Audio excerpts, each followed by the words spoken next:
Adım Muhammed Arpacık, Marmara Üniversitesi İletişim Fakültesi son sınıf öğrencisiyim. Sevgi Köprüsü platformu olarak Türkiye'nin doğu ve güneydoğusuna geldik. 22 Haziran günü yola çıktık. Şanlıurfa'dan başladık temaslarımıza, ardından Mardin'e geçtik. Daha sonra Mardin'de bir aşirete konuk olduk, Şeyhan aşiretine konuk olduk. Ardından Batman'a geçtik, daha sonra Siirt'e geçtik. Dün Bitlis'teydik, bugün Muş'tayız.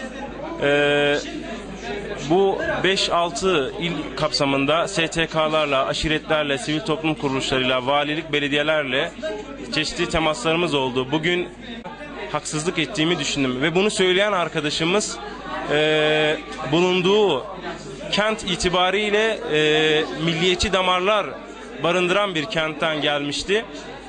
Bu arkadaşımız daha sonra Van'a atandı ve Van'da bir okula, oradaki öğrencilere, oradaki halka yardım çağrısında bulundu Sevgi Köprüsü için.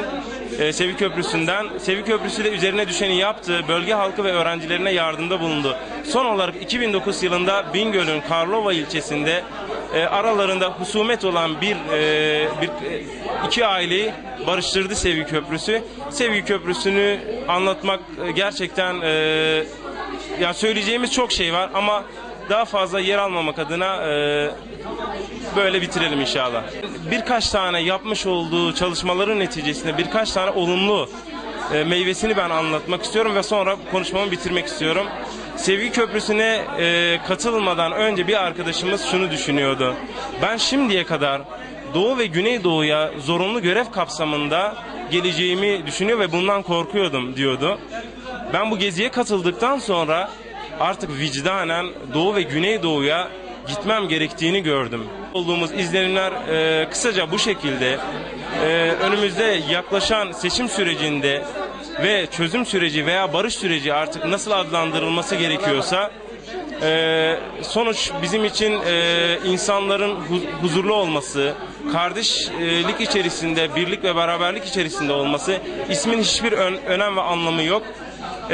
Şimdiye kadar ki gelmiş olduğumuz yerlerde temaslarımız bize bu konularda bölgenin hassasiyetlerini gösterdi. Daha sonra Bingöl ve Diyarbakır'a gideceğiz. Diyarbakır'da final programımızı yaptıktan sonra İstanbul'a döneceğiz.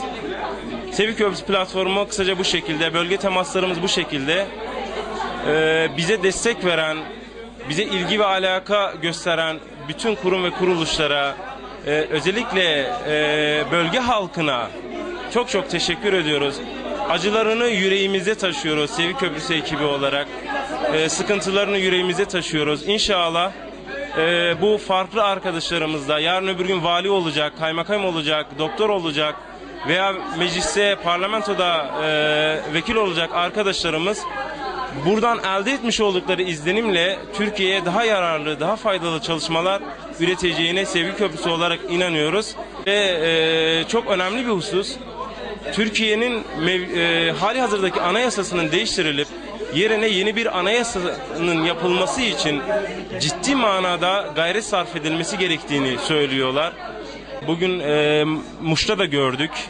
Ve çeşitli Doğu vilayetlerinde halen görmüş olduğumuz "Ne Mutlu Türk'üm" yazısından gerçekten rahatsız olduklarını gözlemledik. Koruculuk sistemini ciddi manada eleştiriyorlar. Koruculuk sisteminin bölgeye ikilik getirdiğini, bölge halkını rahatsız ettiğini belirtiyorlar. Bir başka gözlemimiz, ifade ettikleri şeyleri ben naklediyorum. Hükümetin, devletin bölgede karakol anlamındaki yoğunlaşmasını ve askeri sevkiyatını ciddi manada eleştiriyorlar da okuyan arkadaşlar. Gezimiz, yani Muş'a kadar geldiğimiz bu süre zarfı içerisinde iletişimimizde elde ettiğimiz verileri size anlatacak olursam, bir defa bölge ana dilde eğitim konusunda gerçekten çok diretiyor ve bölge ana dil noktasında ciddi bir eğitim talebi var. Altınova'da bir köy ziyaretinde bulunduk. Biliyorsunuz 90'lı yıllarda bazı sıkıntılar yaşanmıştı. Sevgi Köprüsü'nü ben anlatmak istiyorum. Sevgi Köprüsü 2008 yılında başladı. Biliyorsunuz bu çözüm süreciyle birlikte Gönül Köprüsü veya farklı isimler adı altında çeşitli projeler, programlar yapılmaya başladı. Bu çözüm süreci 3 yıl oldu başlayalı. Sevgi Köprüsü platformu 6 yıldır var ve 6 yıldır bu çalışmalarını yapıyor. Şunu belirtmek istiyorum, biz bu çözüm sürecinin bir ürünü değiliz.